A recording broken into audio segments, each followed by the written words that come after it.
June 17th, 2022, Friday of the 11th week in Ordinary Time.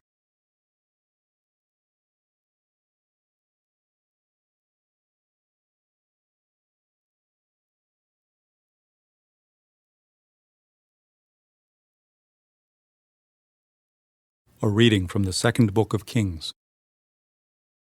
When Athaliah, the mother of Ahaziah, saw that her son was dead, she began to kill off the whole royal family. But Jehosheba, daughter of King Jehoram and sister of Ahaziah, took Joash, his son, and spirited him away, along with his nurse, from the bedroom where the princes were about to be slain.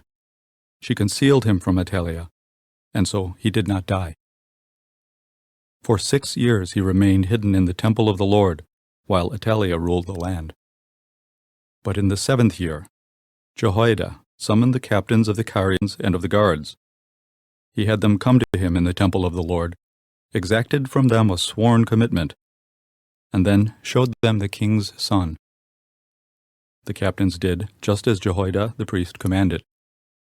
Each one with his men, both those going on duty for the Sabbath and those going off duty that week, came to Jehoiada the priest. He gave the captains King David's spears and shields, which were in the temple of the Lord.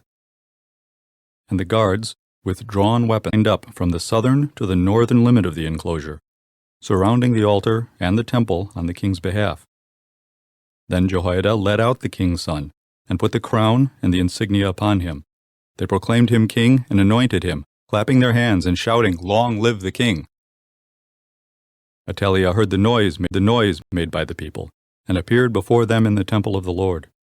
When she saw the king standing by the pillar, as was the custom, and the captains and trumpeters near him, with all the people of the land rejoicing and blowing trumpets, she tore her garments and cried out, "Treason! Treason!" Then Jehoiada the priest instructed the captains in command of the force. "Bring her outside through the ranks. If anyone follows her," he added, "let him die by the sword." He had given orders that she should not be slain in the temple of the Lord. She was led out forcibly to the horse gate of the royal palace, where she was put to death. Then Jehoiada made a covenant between the Lord as one party, and the king and the people as the other, by which they would be the Lord's people, and another covenant between the king and the people. Thereupon all the people of the land went to the temple of Baal, and demolished it. They shattered its altars and images completely, and slew Mattan, the priest of Baal, before the altars. Jehoiada appointed a detachment for the temple of the Lord. All the people of the land rejoiced, and the city was quiet, now that Athaliah had been slain with the sword at the royal palace. The word. The responsorial psalm.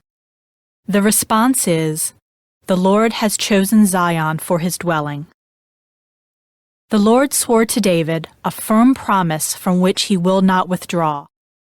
"Your own offspring I will set upon your throne." The Lord has chosen Zion for his dwelling. If your sons keep my covenant and the decrees which I shall teach them, their sons, too, forever shall sit upon your throne. The Lord has chosen Zion for his dwelling. For the Lord has chosen Zion, he prefers her for his dwelling. Zion is my resting place forever. In her will I dwell, for I prefer her. The Lord has chosen Zion for his dwelling.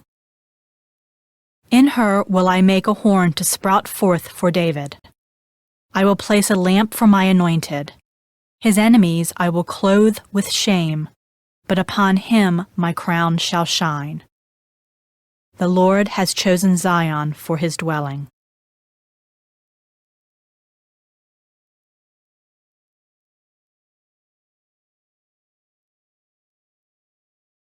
A reading from the Holy Gospel according to Matthew. Jesus said to his disciples, "Do not store up for yourselves treasures on earth, where moth and decay destroy, and thieves break in and steal. But store up treasures in heaven, where neither moth nor decay destroys, nor thieves break in and steal. For where your treasure is, there also will your heart be. The lamp of the body is the eye. If your eye is sound, your whole body will be filled with light. But if your eye is bad, your whole body will be in darkness. And if the light in you is darkness, how great will the darkness be? The Gospel of the Lord.